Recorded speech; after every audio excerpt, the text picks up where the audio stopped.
What happens when you're mid-interview with a famous YouTuber and you realise you've pissed him off? Well, stay tuned and find out here on Unfiltered Reacts.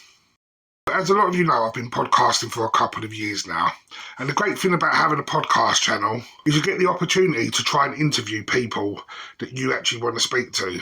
I've been fortunate enough to speak to many people that I consider celebrity. Jake Wood, Frank Warren, Darren Brown, Tony Clay, Graham Cole, and even had a conversation with Eddie Hearn. There's one person that I wanted to speak to since childhood really, and thought I wouldn't get the chance, and that is YouTuber Robbie Knox. Now, Robbie Knox first came to light in my childhood when he was part of the team on Soccer AM, a Sky football show that was a staple of Saturday mornings, and it didn't just appeal to the hardcore football fans, it also appealed to the casual fan. With its comedy, interviews and humour, it was a show for everyone. Then more recently, Robbie started being a co-host on Jack Mate's Happy Hour podcast. This is the podcast that really helped me start my journey and gave me the confidence to believe I could do this as well. So I've done what I usually do and sent out an email. We were called on identity then, but I had to change for reasons I'll go into in another video. And to be honest, like a lot of these emails I sent out, I thought I wouldn't get a response. So to my surprise, a week later, this happened. Hi Lee, sorry for the slow reply. I'm out in Lisbon at the moment and haven't been on email. Sounds good, I'm back Wednesday. Can you give me a shout after that and we can arrange a time? To which I responded, brilliant, sounds good. Enjoy the rest of your trip. So I left it till the Thursday after he got back and I wrote, hi Robbie, hope you are well and had a good time in Lisbon. As regards for time to interview, I'm free evenings anytime after 7 and at weekend, so just let me know whatever works well for you and I'll arrange the Zoom link. Thank you again for agreeing to come on, it's really appreciated, kind regards. About a week goes by and I thought this ain't happening and then I got this. Sorry for not replying pal, how about Monday the 30th of October at 8:30? To which I reply, hi Robbie, that's great, I will sort out the link and I will see you then, thank you so much. I then received this email, hi Lee, I'm really sorry, I'm going to have to shift the interview on Monday as we are now recording a happy hour then, how about 8 PM on Tuesday the 31st? I was all set for the 31st. To be honest, I had been preparing for Monday the 30th, so in my head I sort of knew what was going to happen. Now usually when I have interviewed celebrities, I don't really get nervous around them, because my opinion of celebrity is we're all people at the end of the day. So I go into every interview with the same mindset. I'm meeting a person to talk to them. But the night of the 30th, my child was ill, which meant I was up all night. I tried to sleep in the day on the 31st, but I couldn't, and it got round to interview time. I went to my phone, loaded up the Zoom link, and waited in anticipation for Robbie to come on. When he come on, this is where I made my first mistake. Now, throughout the day, I've been thinking to myself, how could I make this podcast a bit different? I know, I'm going to try a game with Robbie. Because after introducing myself to Robbie, I went straight into the game idea. I said, oh, and later on in the episode, I'd like to play a game where we try and find out who's actually your best friend. What we do, if you ring Jack, Stephen, Alfie, and whoever answers the quickest will prove that they're your best mate.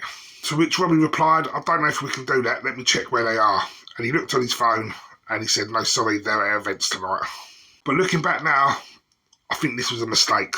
And the reason why I thought this was a mistake was I've just introduced myself, you've come on to speak to me, and I'm really asking you of a way to try and bring in other people for an interview that you've agreed to do with me.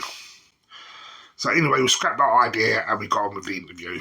If it was going fine in the interview. So different shows would come in. So I worked at the studio, so it wasn't one show. That things would come in for do their filming, block and go. So it was there was the first series of Weakest Link. There was what else? 15 to 1 was done there, which is like a quiz show. Until this question. Looking back now, do you think it's aged well? Because I've seen some clips on YouTube and stuff, and you was very close to the envelope on a lot of things. Do you think that's part of the reason why it's sort of, I don't know, once sort of your era sort of went, and they changed the presenters and had to change the format and stuff, it sort of lost, as you said, it lost that appeal. Now, for the edit, the question ends there. In reality, that's where it should have ended. But I didn't want to come across like I was trying to put down Soccer AM for the attitude it had back then. So I was trying to explain to Robbie within my question, and now that we're living in a woke world and boundaries have been moved, do you think the material you were using was suitable? Because it might not wash in the world we live in today. To which Robbie interrupted me and was like, is it my turn to talk now? Is this the part where I speak? And then proceeded to give his answer.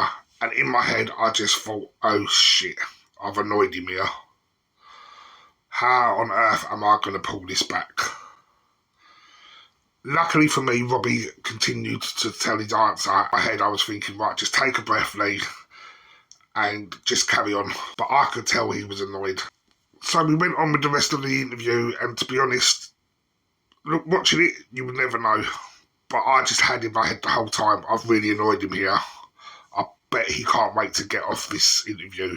So we finished up the interview, and like I said, Robbie was great with his answers and carried on. But I left that interview feeling very sour and feeling like I've ruined my experience of meeting someone I was looking forward to speaking to. But trust me, it's a mistake I've never made again. When I speak to people, I try and keep my questions short and sharp. If they don't understand the question, I let them say to me, can you ask me again, or can you explain that to me again? Because to me, that was a big opportunity which I really nearly blew. I wouldn't have been surprised or offended if Robbie had just turned around and said, look, I'm going to cut the interview there. Robbie, if you ever watch this, for my part, I do want to apologise, and I do want to say thank you for being the professional, and thank you for giving us your time. There you go. That's what happens if you're not careful while you're interviewing someone. If you want to catch the full episode, it's linked in the description. Thanks for watching, and remember to leave a comment if you've got any funny celebrity stories. Hit that subscribe, and I'll see you in the next one.